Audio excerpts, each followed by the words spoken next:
Phone storage খালি করার খুবই গুরুত্বপূর্ণ দুইটা সেটিংস। এই দুইটা সেটিং যদি আপনি করতে পারেন তাহলে আপনার ফোন স্টোরেজ একদম ফাঁকা হয়ে যাবে।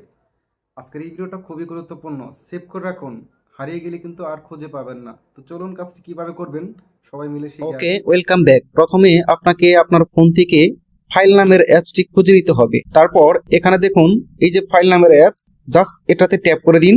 এখান থেকে কর্নারে পাবেন থ্রি লাইন্স, এই থ্রি লাইন্সে একবার ট্যাপ করে দিতে হবে। তারপর এখান থেকে আপনি পাবেন টার্স, ডান পাশ থেকে দেখুন 2.5 জিবি কিন্তু এখানে আছে, জাম হয়ে আছে, এখানে ট্যাপ করবেন। তারপর এখান থেকে দেখুন অল আইটেম, ডান পাশ থেকে যে গোল চিহ্ন এখানে ট্যাপ করে দিবেন, সবগুলো সিলেক্ট হয়ে যাবে। তারপর এখান থেকে ডিলেটের একটা সিস্টেম পাবেন, ডিলেট লেখা, এখানে ট্যাপ করে দিন। তারপর এখান থেকে ডিলেটে একবার ট্যাপ করে দিন। ব্যাস, এখান থেকে আপনার সকল ফাইলগুলা ডিলিট হয়ে যাবে, যেগুলো আপনি ফোন থেকে ডিলিট করছিলেন, পার্মানেন্ট ভাবে ডিলিট হয়নি।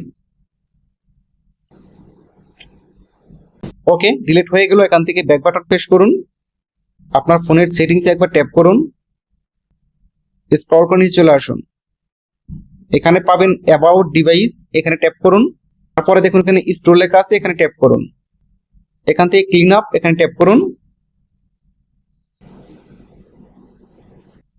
দেখুন এখানে কিন্তু ক্লিন আপ হচ্ছে, একটু সময় দিন।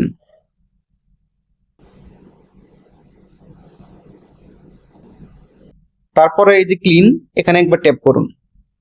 ব্যাস, আপনাদের কাজ শেষ। এখন থেকে আপনাদের ফোনের স্টোরেজ একদম ফাঁকা হয়ে যাবে। That's it.